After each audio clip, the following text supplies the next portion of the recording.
جی السلام علیکم. میرا نام ہے زاہد ناچیز. میں اللہ کا غلام ہوں. میں بھی آپ کی طرح ایک دائی ہوں. اور میرا جو سوال ہے، جیسا کہ آپ نے کہا کہ قرآن میں اللہ پاک نے فرمایا کہ تفرقہ نہیں کرنا ہے، تو بے شک ایسا ہی ہے. تفرقہ کرنا گناہ ہو جاتا ہے جب اللہ پاک نے منع کر دیا. تو جیسا کہ اللہ پاک نے دوسری جگہ فرمایا کہ جو لوگ تفرقہ کر رہے ہیں اور گروہ گروہ ہو گئے ہیں، تمہارا ان سے کوئی کام نہیں. تو پھر کیا ایسی صورت میں ہم سب لوگ جو اکثریت ہیں یا آپ بھی ہیں، جو ایسے لوگوں سے پھر تعلق بھی رکھتے ہیں اور جو مطلب ان کے ساتھ ان سے مطلب ان کے بیان بھی لیتے ہیں اور ان سے مطلب مشورے بھی لیتے ہیں، تو کیا ہم کو ان سے بائیکاٹ کرنا چاہیے مکمل جیسا کہ اللہ پاک نے فرمایا؟ اور اگر نہیں کریں تو کیا ہم بھی گناہ میں شمار ہوتے ہیں یا نہیں؟ بھائی صاحب کا سوال ہے اور وہ کہہ رہے تھے کہ ہم سب مسلمان ایک ہونا چاہیے، آپس میں نہیں بٹنا چاہیے، اور جو تفرقہ کرتے ہیں اس سے لینا دینا نہیں. یہ آیت کو آپ نے کوٹ کی، اس کے اندر اللہ کے رسول سے مخاطب ہے. کیا اے رسول، جو دین میں فرقے بناتا ہے اسے تجھے لینا دینا، مطلب تو بری ذمہ ہے. اللہ کے رسول سے اللہ فرماتے، آپ کو کانٹیکٹ دیکھنا چاہیے. اللہ کے رسول سے فرماتے ہیں قرآن مجید میں سورہ انعام میں سورہ نمبر 6 آیت نمبر 158-159، جو فرقے بناتا ہے اسلام میں، اللہ کے رسول سے فرماتے تمہیں اس سے کوئی لینا دینا، مطلب تم ذمہ داری سے بری ذمہ ہو، اللہ اسے دیکھیں گا آخرت میں. تو جو اللہ پاک نے دوسری جگہ فرمایا کہ آپ بھائی صاحب آپ ذرا سوال کر کے میں جواب سنیں گے کہ آپ مجھ سے بحث کریں گے؟ یہ سوال جواب کا سیشن ہے. میں نے میرا جواب کمپلیٹ نہیں کیا اور آپ بول رہے. آپ سوال کیے ختم. آپ جواب، جب تک میں آپ سے کوئی سوال نہیں پوچھو آپ آدمی بات ہی نہیں کر سکتے. نہیں تو ہر آدمی بحث کرنے لگے گا تو یہ سوال جواب کا سیشن ختم ہی نہیں ہوگا. برابر کہ نہیں؟ آپ نے سوال کیا، میں جواب دے رہا ہوں، بیچ میں آپ بول رہے. تو یہ قرآن کی آیت کا مطلب نہیں کہ اٹھو بیٹھو مت، اس کا مطلب آپ بری ذمے ہیں، اللہ ناراض نہیں ہوئی. مثال کے طور پہ اللہ تعالیٰ فرماتے سورہ غاشیہ میں سورہ نمبر 88 چیپٹر 88 آیت نمبر 19 20 21، فذکر انما انت مذکر، تمہارا جاب ہے، تمہارا کام ہے ذکر کرنا، ہدایت دینا اللہ کے ہاتھ میں. تو اللہ کے رسول ذکر کرنا چاہیے، وہ مانے یا نہ مانے تم کو لینا دینا نہیں. مانے یا نہ مانے لینا دینے کا مطلب نہیں کیا بھائی، یہ کہنے کی بات ہے. تو اس کا مطلب ہمارا کام ہے غیر مسلم کو دعوت دینا. مانے تو اچھی بات ہے، نہ مانے تو بھی نو پرابلم.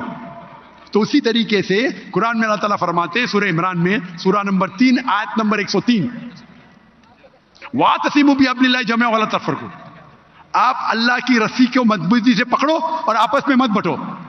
مطلب ہم کو کہنا چاہیے، اس کا مطلب نہیں کہ ان کے ساتھ اٹھو بیٹھو مت. تو دعوت کیسا کریں گے آپ؟ آپ قرآن کو سمجھے ہی نہیں. دعوت کرنے کے لیے اچھا سلوک تو کرنا چاہیے. لینا دینا کا مطلب ہے ادھر کہ اللہ تعالیٰ آپ کو ذمہ دار نہیں ٹھہرائیں گے. فذکر انما انت مذکر، آپ کا کام ہے ذکر کرنا، ہدایت دینا اللہ کا کام ہے. آپ ذکر کیے، وہ اسلام قبول نہیں کیا، آپ کو اس سے لینا دینا نہیں. لینا دینا مطلب نہیں کہ دعوت چھوڑ دو. آپ سمجھ رہے؟ آپ بولتے لوگ فرقے میں بانٹتے تو میں لینا دینا بند کروں، آپ کو غلط فہمی ہے، قرآن سمجھے نہیں آپ.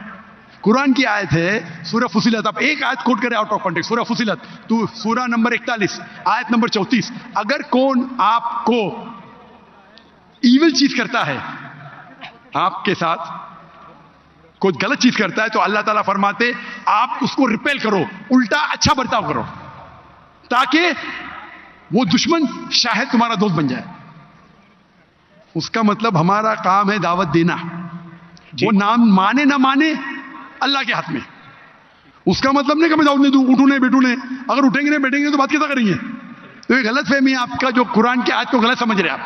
اس کا مطلب اللہ تعالیٰ آپ کو دوشی نہیں ٹھہرائیں گے اگر آپ نے دعوت صحیح دی. تو ہمارا کام ہے دعوت دینا، ہمارا کام ہے لوگوں کو بولنا قرآن کی طرف آؤ، اللہ کی رسی کو پکڑو جو قرآن اور صحیح حدیث ہے. جی آپ کی بات میں سمجھ گیا، لیکن جو میرا سوال تھا کہ یہ بات جو آپ نے فرمائی کہ اللہ پاک نے نبی علیہ السلام کو یہ بات بولی ہے، یہ بات میں پوری سمجھ گیا، لیکن اللہ پاک نے دوسری جگہ فرمایا کہ کافروں کو دوست مت بناؤ. کدھر آ گیا مہدی علیہ السلام؟ کس کی بات کر رہے ہیں آپ؟ کدھر مہدی علیہ السلام آ گئے ادھر؟ میں نے کہا اللہ پاک نے فرمایا دوسری جگہ کہ کافروں کو دوست مت بناؤ، اور کافروں اور منافقوں پر تم سختی کرو، اور مومنوں کی پہچان ہے اشداء علی الکفار رحماء بینہم. یعنی کہ اللہ پاک بار بار قرآن میں کفار اور سنیے بھائی صاحب سنیے، پہلا رول کو توڑ دے. بھائی صاحب نے کہا ایک سوال پوچھو، ہر سوال کا جواب آپ گوگل کرو، سب مل جائیں گے آپ کو. آپ یہاں تقریر کرنے کے لیے آئے کیا؟ ایک سوال پوچھے جواب دیا. ابھی آپ بولتے قرآن میں لکھا ہے کیا کافروں کو دوست مت بناؤ؟ یہ نیا سوال ہے. ابھی سب کا جواب موجود ہے، گوگل پہ ٹائپ کرو ڈاکٹر ذاکر نائک کافروں کو دوست مت بناؤ، جواب مل جائیں گے آپ کو. آپ اس